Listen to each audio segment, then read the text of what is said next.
Bersama kami mendapatkan informasi mengenai Syekh Ali Jaber yang ditusuk orang tak dikenal di Masjid Falahuddin, Lampung. Dan untuk mengkonfirmasinya kami akan menanyakan langsung dengan Syekh Ali Jaber yang sudah tersambung melalui sambungan telepon. Assalamualaikum Syekh Ali Jaber. Waalaikumsalam warahmatullahi wabarakatuh. Bagaimana kondisi Syekh saat ini? Alhamdulillah sudah membaik dan sudah dijahit cukup dalam. Hampir kurang lebih 10 jahitan, ada 6 di dalam dan 4 di luar. Astagfirullah. Syekh, itu posisinya ditusuk di mana? Di bagian mana? Di ototnya bagian tangan kanan, bagian atas. Oke, bisa diceritakan kronologi kejadiannya Syekh? Ini di Masjid Salahuddin seperti kegiatan biasa. Kita ikut safari dakwah dan saya mengawali acara untuk jamaah untuk jaga protokol kesehatan, jaga jarak. Kemudian kita mulai, saya memanggil seorang anak usia 9 tahun untuk tes bacaannya, karena dia kan ikut wisuda. Dan sambil saya bantu dia untuk memperbaiki bacaannya, meluruskan hurufnya.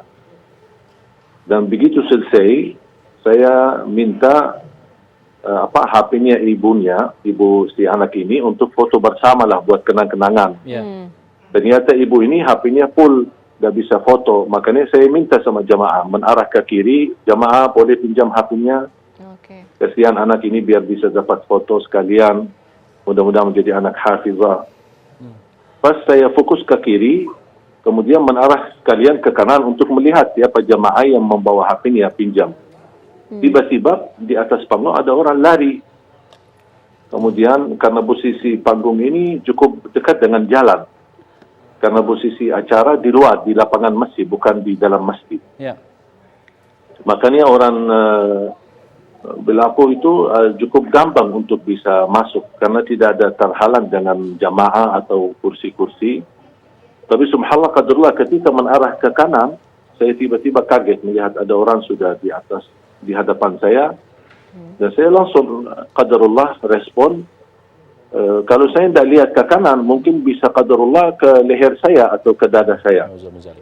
Tapi subhanallah saya angkat tangan, makanya dia tusuk ke tangan. Maka begitu saya lawan, batah pisaunya ke dalam otot saya di kanan, bagian kanan. Baru subhanallah jamaah langsung amankan dan tangkap dia.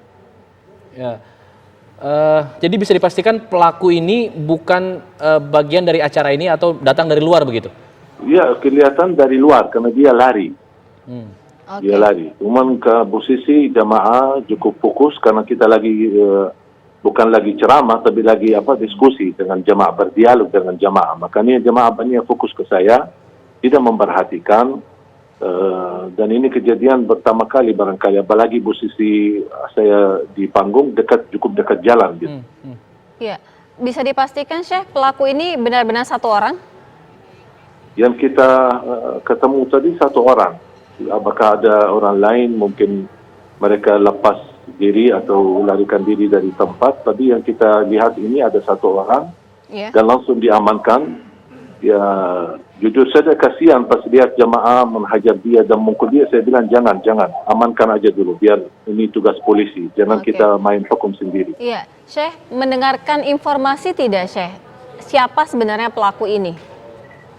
Sampai titik ini belum saya mendapatkan berita apa. Karena baru saja diamankan, karena habis ditahan oleh jamaah, diamankan di ruang masjid, sambil menunggu polisi datang dan petugas polisi datang dan membawa beliau ke kantor polisi.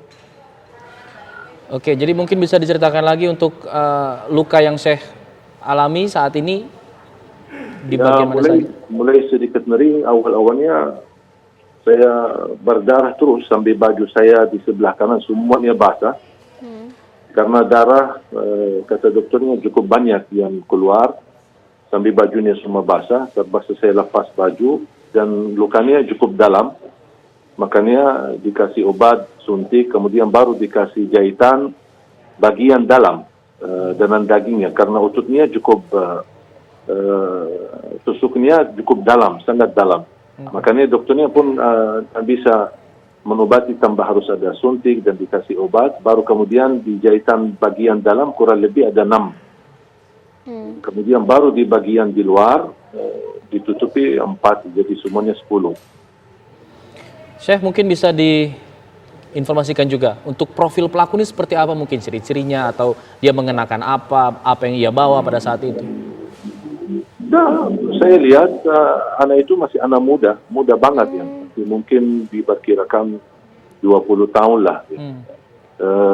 Orangnya kurus banget. Jadi saya merasa orang ini kalau saya lihat ya dari wajahnya dia ketika saya berhadapan dan diamankan, nampaknya bukan mudah untuk melakukan hal seperti ini. Pasti ada kedorongan atau ada yang menyuruh atau ada apa ya gitu. Jadi karena saya lihat dari segi mohon maaf fisiknya, dari segi ini tidak mungkin dia bisa dengan cara mudah. Butuh mental yang kuat untuk melakukan hal seperti ini. Ada yang ia teriakan atau omongkan ketika melakukan perbuatannya itu, Syekh? Enggak, sama sekali tidak. Diam. Hanya diam, cuman ketika dia angkat pisunya, dan subhanallah pas panitia kebetulan ada banyak yang sudah ada video live, ada yang lagi live, ada yang lagi rekam. Pas saya lagi berlangsung ceramah. Jadi semua terekam ini mulai dari titik awal sampai akhir. Ini terekam semua. Jadi beliau pun tidak berbicara apa-apa. Hanya acaranya sudah berjalan berapa lama hingga kemudian kejadian itu? Kenapa? Acaranya sudah berjalan berapa lama hingga kemudian terjadilah? Baru mulai. Belum 15 menit. Baru awal ketika saya melihat di spanduk, ada spanduk tulisan wisuda.